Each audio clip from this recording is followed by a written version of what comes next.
Boom! Yes, folks, Hume here again. In this video, we're going to introduce a new series. We're going to talk about hard questions, right? Questions that cause some level of difficulty for a broad cross-section of students, right? Sometimes my own students, I give them questions to do and I realize, but wait, everybody didn't even try this question, right? Or somebody will WhatsApp me a question and that kind of thing. All right, so if you have any question that causing any difficulty that you want a little explanation on, you could feel free to send it as well too, right? Send it to the number at the bottom of the screen, 293-5712. All right, with that said, let us get on the show on the road one time. So the first question in this series would be, we're looking at part B of number 3 in the 2019 paper of January. All right, I tried to make it rhyme a little bit too now. Right, we had to make it nice. All right, now we have a right angle triangle which I have reproduced here. Maybe it's not a faithful reproduction, but it's a reproduction anyway. And the question, I could read it out and you could follow by just watching and listening. Good. So the question says, the diagram below shows a right angle triangle with sides A units, this is a A here, B units, that's a B there, and C units. Part 1, using the diagram, express C in terms of A and B.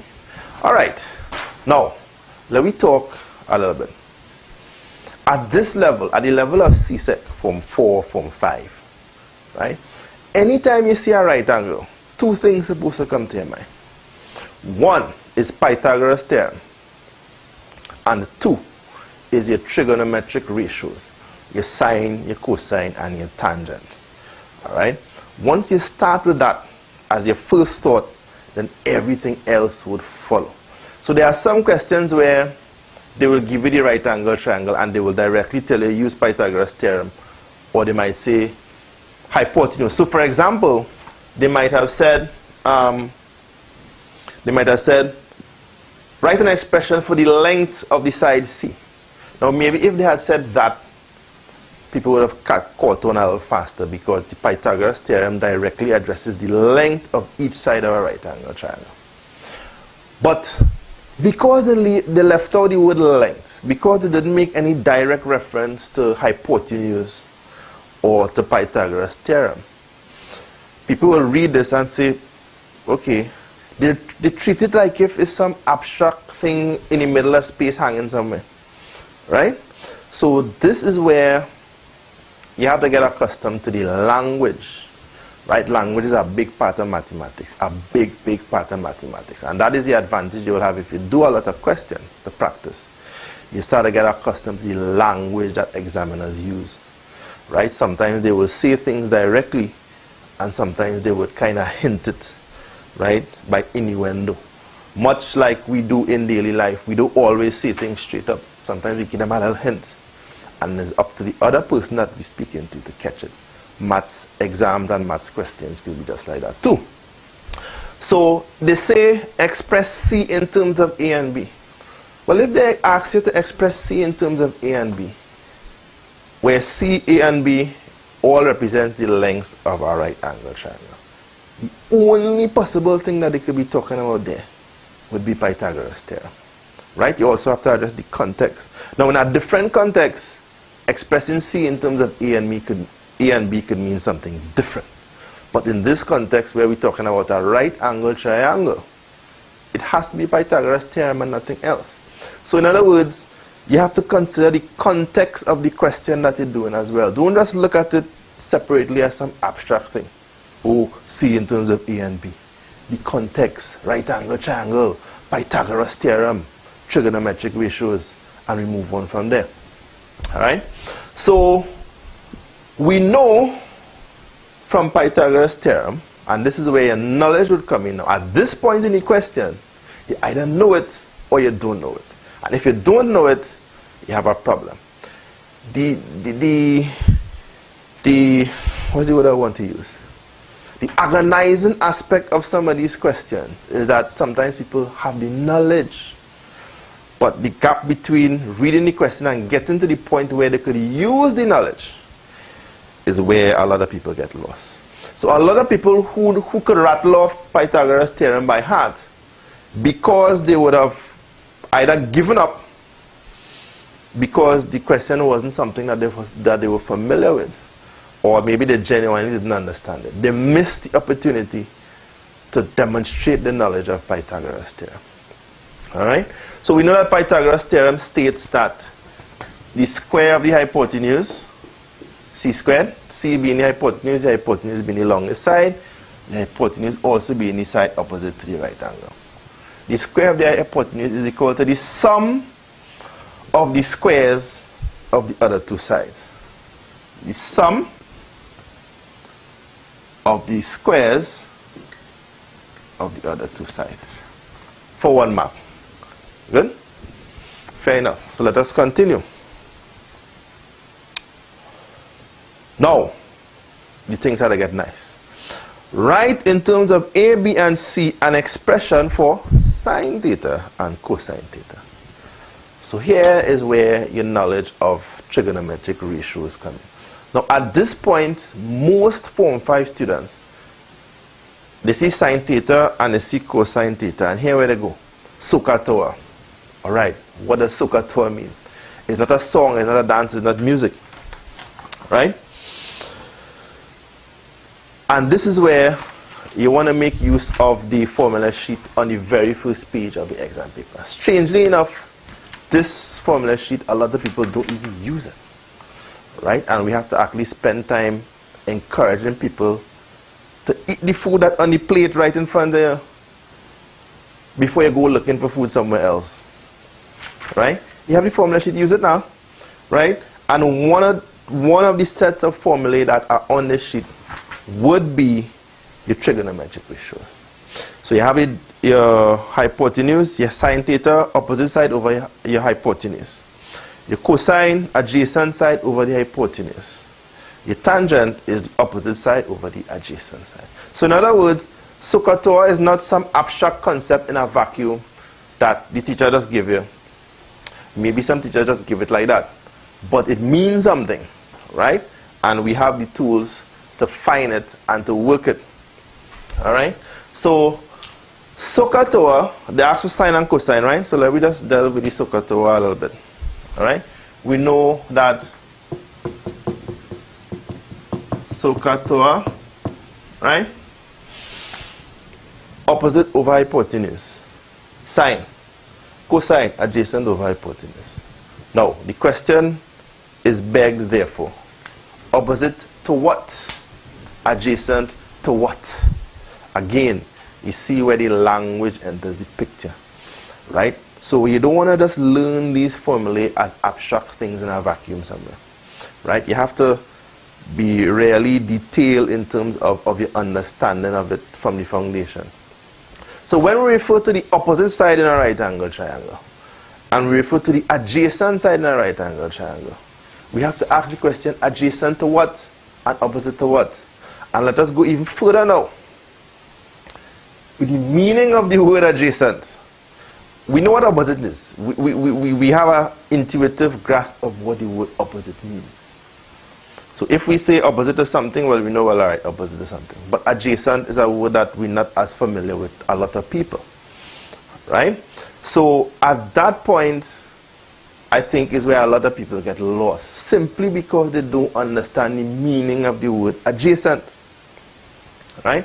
And that is something that I would have had to explain in some of my own face-to-face sessions. So sir, what adjacent mean? Right? Adjacent means next to, right next to something. So once we start off from there, adjacent is next to something, as opposed to opposite, which is, we know what opposite means. Alright? Look at the diagram again, and you see a right, this is the right angle. You see an angle here. This is what I like to call the reference angle. Now the reference angle could be any one of these two angles here, so we have to be very careful. But in this case, this is the reference angle that they give, and you use that. Right? Generally, they will give you a reference angle, or there will be some questions where you will have to choose the angle depending on the context of the question. And having chosen the reference angle, then the ratios would fall into place. So, with this as a reference angle, it means that when we say opposite, we're talking about opposite to this angle. And when we say adjacent, we're talking about next to this angle. So, the side opposite to this angle would be this side here, that is the side A. And the side adjacent to this angle would be the side next to this angle. This is the angle theta, right? That's a Greek letter. Would be the side B. So in that case, we now have a foundation to write out the ratios as follows. If we know from SOHCAHTOA and from the formula sheet, if you care to use it, that the sine of this angle, theta as they asked for, is the opposite over the adjacent, then it means therefore that this would be part A, right? We're on part I now. Then it means that the sine of theta would simply be the opposite, which is A, over your hypotenuse, which is C. A over C. It means therefore also that your cosine of theta would be your adjacent, which is your B, over your hypotenuse, which is your C. So your cosine theta is B over C. And that is it. How much marks do you give for that? Let us see. The marking scheme was 2 marks. So you got 1 mark for this and 2 marks for this. Now, the thing about these questions is that sometimes 1 mark or 2 mark questions, there is a temptation to ignore it and move on. Now, if you really have to ignore it, then you don't have a choice. But the idea is to prepare as much as possible so that you could rack up these 2 marks. Right? As I tell my students all the time, you don't ignore the 1 marks and the 2 marks. Right? It's like when you're batting in a cricket match. You don't hit 4s and 6s all the time. You make your singles, you make your 2s, you make your 3s. Those little 1 marks add up. They really, really do. Right? So I want to encourage people. If you see a 1 mark or a 2 mark that you know you could do, then do it fast and move on with your life. Right? It will come in very handy when the marks start to add up. Right, so we're going again. And that's it. No, we have one last part. And in the last part here now, they say using the results from 1I, A, and B on page 12, which you would see if you have the actual past paper in your hand, but we're watching it here now, so we don't really need to worry about that. Show that, and this is what they want you to show. They want you to show that sine squared, sorry, let me write it properly. Sine of theta squared plus cosine of theta squared is equal to 1. Now this part here is where the references to ADMATS would come in, right? Because one of the complaints that we got about this question is that they bring in ADMATS in a maths paper. It's not so much that they bring in ADMATS in a maths paper as that they just simply, hold on, let me just do over the color scheme here, right? I think I need to, I'm trying to mix the colors, but sometimes the light colors are a little difficult to see. All right? Yeah. So, let me write this over again. Sine squared theta plus, I keep writing it in ADMATS mode, right? Sine theta squared plus cosine theta squared is equal to 1. All right? Now, I'm not going to edit these things out of the video because I want you to see the process, right? So there I am with my little ADMATS self, putting sine squared theta when the question didn't actually say that, right? So let me talk about the ADMATS again. One of the complaints about this question, and there's another question which we'll do in the next video, is that they bring in ADMATS into the maths. And that is something that the people seem to be saying a lot with respect to the CSEC maths question. Right? Now, from a point of view of notation, yes, sometimes it might be a little unfamiliar. But a question like this, really, is just a maths question, maybe of a more technical variety, and that is fine. Hard questions will always be a part of maths exams, right? But if we go through the procedure carefully, we could actually make a substantial demonstration in even the questions that we want to consider as hard. So let me go through this one again. Using the results, show that this is equal to this. Well, people, let us assume for the sake of argument that you would have gotten this far, which some people would actually have gotten to this point.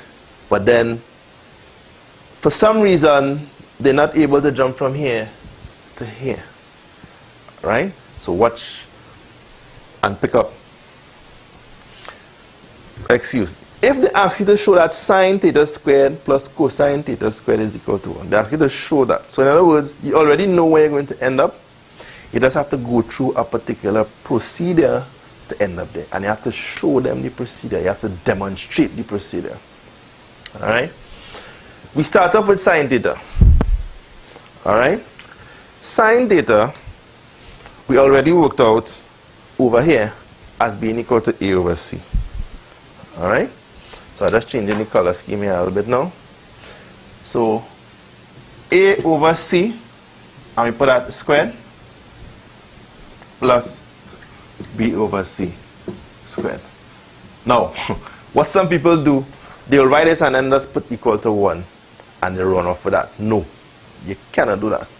You start off here and then you manipulate this using your arithmetic, and in the course of the manipulation you want to end up with 1 as the final answer. Alright? So, here we go. You start off there, your next line will be A squared plus, sorry, I'm jumping ahead of the thing, man. A over C squared is the same as A squared over C squared. B over C squared is the same thing as B squared over C squared. Alright? And your next step would be, we have the same denominator here. So if we have the same denominator, it means that we could just perform the arithmetic at the level of the numerator. So it means therefore that A squared plus B squared over C squared. Right? This is the same thing as this. Now, we get to this point, you have A squared plus B squared. Watch up here. A squared plus B squared. And that is equal to what? C squared. So we substitute C squared for A squared plus B squared over here. Alright? So A squared plus B squared is equal to C squared. So this would then just be equal to C squared over C squared. And of course, anything divided by itself is equal to 1. And there you are. Answer is equal to 1. End of discussion, end of story. Alright? So, in the course of doing some of these hard questions, we will take some time in the course of it to talk a little bit, and I really hope that for those of you who take the time to look at these videos, you know, you challenge yourself and psych up yourself and prepare yourself as much as possible. Because it doesn't matter how many past papers you do. You could do past papers from now to 1965. There will always be some problem that you never saw before, something that you never saw before, you never see it put like that before. The challenge then is for you to think on the spot, think on the day in question, in the moment, using the knowledge that you already have. Alright, don't go in expecting everything to be just the same as you would have prepared it. No, that is not how maths works. Right, you have to be prepared to think. Be prepared to think. Good? Alright, so that's it. So we will have more questions like this coming up. And as I said before, if you have any question that bothering you, then feel free to send a message, WhatsApp, Facebook, right? And I just might work it out. Cool? Alright, so have a good day, and we come in again with our next series of videos. Boom!